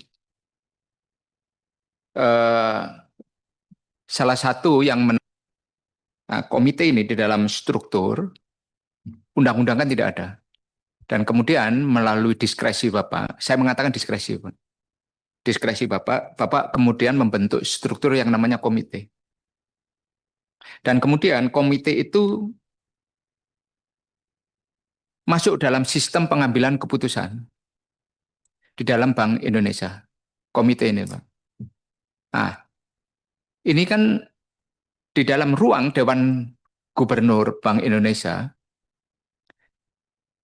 itu kan sudah jelas kolektif kolegialnya diatur oleh undang-undang. Nah, saya kepingin tahu dasarnya Bapak membuat komite ini apa? Apakah ruang sehingga Bapak mengambil ruang diskresi yang ada di luar aturan yang ada komite ini? Karena saya baca di banyak pengaturan struktur di BI itu tidak ada yang namanya komite.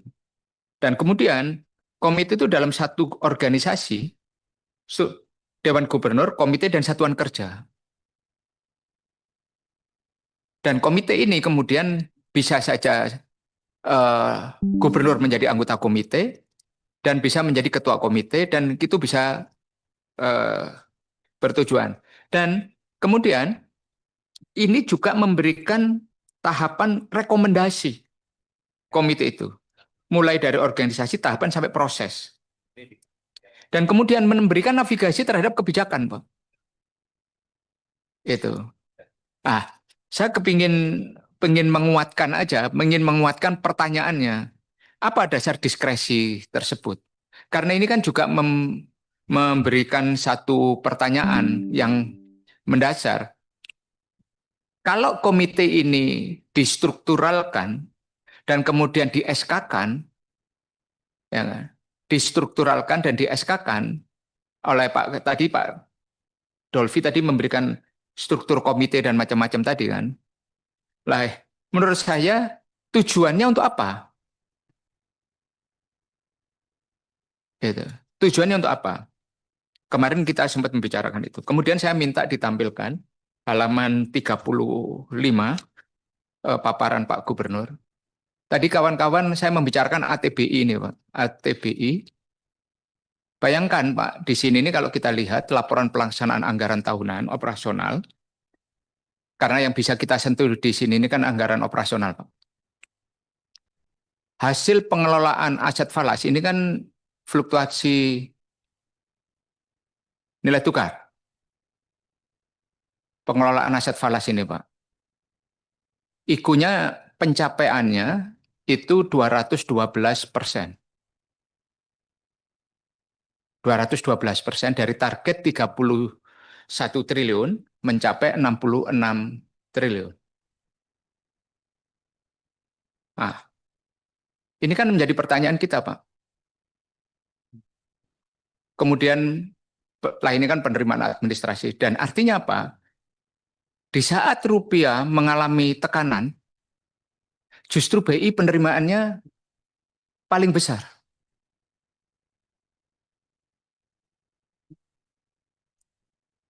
Penerimaan besar. Nah, ini yang menjadi pertanyaan kita semua. Apakah rupiah ini dibiarkan melemah supaya penerimaannya BI besar?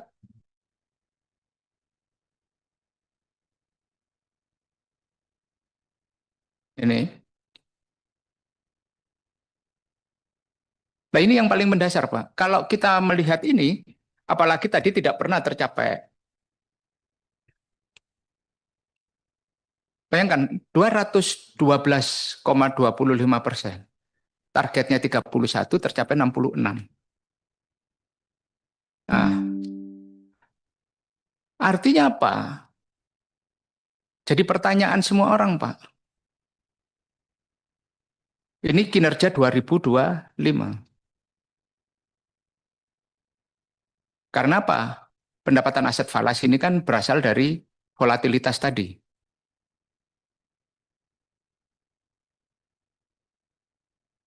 Ini menjadi pertanyaan saya, Pak. Artinya justru sebenarnya kalau masyarakat makin senang, Pak. Kalau artinya apa? Pada saat situasi industri menghadapi risiko harga pokok mereka mengalami tekanan, kemudian negara berkorban karena asumsinya misalnya di 2025 itu asumsi makro APBN kita atas nilai tukar itu 16.000, Pak. 16.000. Dan ada harga BBM yang harus kita impor. Ada gas LPG yang harus kita impor. Dan sebagainya. Dan sang revise-nya negara itu luar biasa. Sang revise-nya negara itu luar biasa. Dalamnya rogohan uang negara APBN untuk memberikan bantalan subsidi BBM, energi, kemudian LPG, kemudian yang lain. Dan pada saat yang sama BI justru menikmati kenaikan penerimaan. Nah ini Pak, yang kalau kita bandingkan ini, misalnya kita bisa, oke, kalau misalnya target 31, nah inilah kalau menurut saya jatuh. Apakah kemudian ketika aset pengelolaan falas ini meningkat tajam, di saat rupiah mengalami tekanan, terus kemudian realisasinya di atas 100%, ini prestasi atau apa? Angka di atas 100 ini bukan berarti sebuah prestasi gitu loh. Kalau kita lihat situasi yang sebenarnya.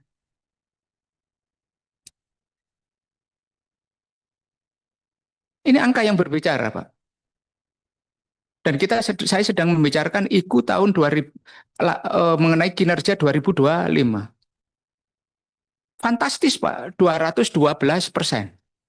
Sehingga mempengaruhi kinerja total penerimaan secara keseluruhan di angka 212,08.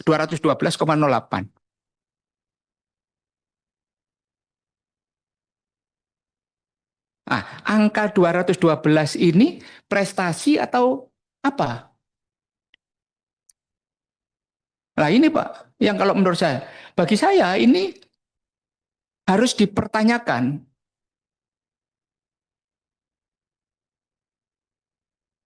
Itu harus ditanyakan. Saya minta itu dibalikin.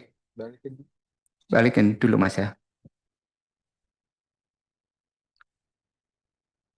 Jadi kalau menurut saya tolong dibalikin. Iya, Pak.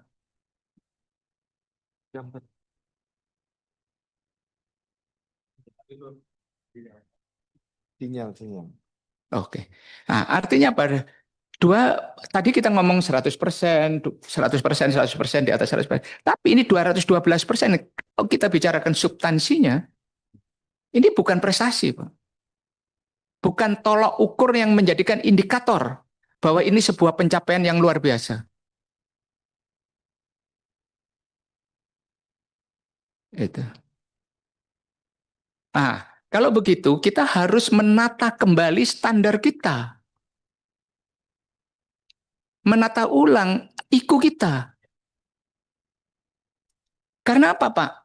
Coba, kalau kita merasakan bahwa tekanan APBN karena nilai tukar yang melemah ini dirasakan oleh hampir seluruh sektor yang menggunakan bahan baku impor yang dibeli dengan dolar, dan kemudian pemerintah juga mengalami hal yang sama, baik sektor government, sektor swasta mengalami situasi yang sama, terus nah, dari operasi moneter itu BI justru mendapatkan penghasilan yang sangat besar. Nah inilah kalau menurut saya ke depan kita harus meneliti lebih jauh pada saat kita mengasumsikan semua pencapaian di ATBI.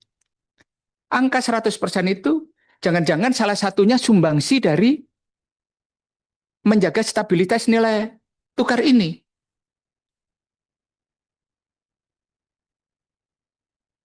Itu aja Pak. Ini kan saya tidak bertanya, tapi ini menjadi ruang diskusi kebijakan kita ke depan. Itu yang bisa saya sampaikan. Saya beri kesempatan kepada Pak Gubernur untuk menjawab bahwa tadi ada 16 anggota yang bertanya dan 2 pimpinan, ada 18 Pak. Kalau saya nggak bertanya Pak, cuma menyampaikan satu pemikiran yang harus kita kaji bersama. Terima kasih. Terima kasih. Mohon maaf. Ada usul dari Pak Dolvi, kita 1:30 Pak. Ini break dulu katanya Pak. Oh, break dulu. Apa? Makan. Isoma, monggo saya Ya, kami ngikutin pimpinan dan anggota aja. Kami kan Setuju, yang Pak, katanya, kami Pak. kan yang diundang nih. Bukan Pak. Tuan rumahnya gimana kita seperti. Tapi Kami ikut Pak saja Dolvi Bapak. baru tiba-tiba langsung meminta usul untuk Monggo, di-break monggo dulu. saya ikutin Karena aja. sudah 1:30 Pak. Tidak melanggar undang-undang kesehatan. Itu aja Pak. Kita sepakati untuk di ya setengah jam Pak. Ya jam 14 kita masuk ya. Oke, makasih Pak Gubernur. Saya nyatakan rapat diskurs.